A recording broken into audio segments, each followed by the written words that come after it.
लखनऊ की लोहिया अस्पताल में ऑक्सीजन न मिलने पर 3 मरीजों की मौत। यूपी में एक दिन में रिकॉर्ड कोरोना केस, 30,596 नए मामले, 129 ने तोड़ा दम। लखनऊ में कोरोना का तांडव, लोग दाह संस्कार के लिए ढूंढ रहे जगह। भारत और पाकिस्तान के विदेश मंत्री आज यूएई में मुलाकातों की अटकलों को किया खारिज। हॉट स्प्रिंग गोगरा से हटने से चीन ने किया इनकार, बोला भारत ने जो हासिल किया उससे ही रहे खुश। बीजेपी के पूर्व अध्यक्ष कुशाभाऊ ठाकरे के 2 भतीजों का कोरोना से निधन, सिब्बल बोले हेल्थ इमरजेंसी घोषित करें पीएम। कोरोना से खत्म न हो सांसों का सफर, रेलवे चलाएगा ऑक्सीजन एक्सप्रेस, ग्रीन कॉरिडोर के जरिए होगी आपूर्ति। सतर्कता और कड़ी निगरानी के बीच लखनऊ के 109 केंद्रों पर हुई एनडीए की परीक्षा। खबरें विस्तार से। लखनऊ में लोहिया संस्थान के हॉस्पिटल ब्लॉक स्थित पुरानी इमरजेंसी में ऑक्सीजन न मिलने से वहां भर्ती 3 कोरोना संक्रमित मरीजों की मौत हो गई। मरीजों की मौत के बाद खफा तीमारदारों ने हंगामा किया। ऑक्सीजन खत्म होने से यहां भर्ती करीब 60 मरीजों की सांसें उखड़ने लगी, जबकि अस्पताल के डॉक्टर कई दिन से जिम्मेदार अधिकारियों से ऑक्सीजन की कमी की शिकायत कर रहे थे। ऑक्सीजन आपूर्ति करने वाली कंपनी को ऑक्सीजन सिलेंडर कम होने की जानकारी दी गई थी, इसके बावजूद कंपनी ने आपूर्ति नहीं की। 3 मरीजों की मौत के बाद संस्थान की ओर से कंपनी को नोटिस जारी कर जवाब मांगा गया है।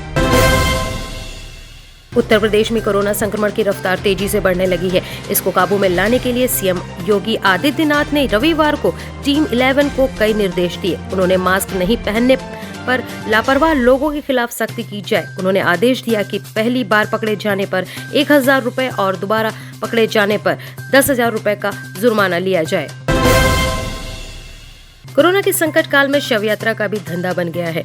अंतिम यात्रा की तैयारी करवानी है तो उसके लिए भी लोग शमशान घाट पर मौजूद मिलने लगे हैं। कोरोना में होने वाली मौत पर तो प्रशासनिक अमले की नजर है। कोविड प्रोटोकॉल के तहत उनके परिजनों का अंतिम संस्कार करवाया जा रहा है। वहीं इस संकट काल में उन लोगों के लिए भी परेशानियां कम नहीं, जिनके घर में किसी अपने की मौत कोविड से तो नहीं हुई, लेकिन उनकी समस्याएं काफी बढ़ गई हैं। भारत और पाकिस्तान के विदेश मंत्री एक ही समय में एक ही देश में मौजूद हैं। विदेश मंत्री एस जयशंकर और पाकिस्तान के विदेश मंत्री शाह महमूद कुरैशी यूएई में हैं, लेकिन अलग अलग द्विपक्षीय वार्ता के लिए कुछ दिन पहले यूएई ने एक शीर्ष राजनयिक ने पुष्टि की थी कि उनका देश भारत और पाकिस्तान को बातचीत के टेबल पर लाने की कोशिश कर रहा है। बीजेपी के पूर्व अध्यक्ष कुशाभाऊ ठाकरे के परिवार की प्रसन्ना प्रधान ने बताया, ठाकरे के भतीजे शिरीष ठाकरे की शहर के महाराजा तुकोजी राव चिकित्सालय में रविवार सुबह मौत हो गई। वह कोरोना वायरस संक्रमण के चलते अस्पताल में भर्ती थे। ठाकरे के एक अन्य भतीजे शैलेश ठाकरे की शहर के एक अन्य अस्पताल में महामारी के इलाज के दौरान 3 दिन पहले मौत हो गई थी। शिरीष और शैलेश कुशाभाऊ ठाकरे के भाई के पुत्र थे। भारत और चीन के बीच सीमा विवाद अभी भी जारी है। अब से एक पखवाड़े में पूर्वी लद्दाख में वास्तविक नियंत्रण रेखा पर जारी भारतीय और चीनी सैनिकों के बीच के संघर्ष को 1 साल पूरे हो जाएंगे। इस 1 साल में सीमा विवाद को सुलझाने के लिए दोनों देशों के बीच कई दौर की वार्ता भी हो चुकी है, लेकिन अभी तक कोई ठोस निष्कर्ष नहीं निकल सका। सूत्रों से पता चला है कि हाल ही में दोनों देशों के बीच हुई वार्ता के दौरान चीन ने यहाँ तक कह दिया था कि भारत को अब तक जो हासिल हुआ है वह उससे ही खुश रहे। देश में कोरोना वायरस के मामलों में बढ़ोतरी के बाद कई राज्यों को ऑक्सीजन की कमी का भी सामना करना पड़ रहा है। एक राज्य से दूसरे राज्य में ऑक्सीजन पहुंचने में भी समय लग रहा है। इन सब परेशानियों को देखते हुए ऑक्सीजन पहुंचाने का जिम्मा अब रेलवे ने उठा लिया है। राज्यों को कम से कम समय में ऑक्सीजन उपलब्ध कराने के लिए रेलवे ऑक्सीजन एक्सप्रेस ट्रेन चलाने जा रहा है।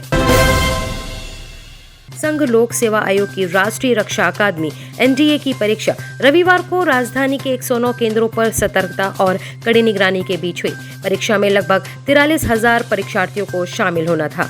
सुबह 9 बजे से केंद्रों पर सैनिटाइजेशन व थर्मल स्क्रीनिंग के बाद विद्यार्थियों को प्रवेश दिया गया।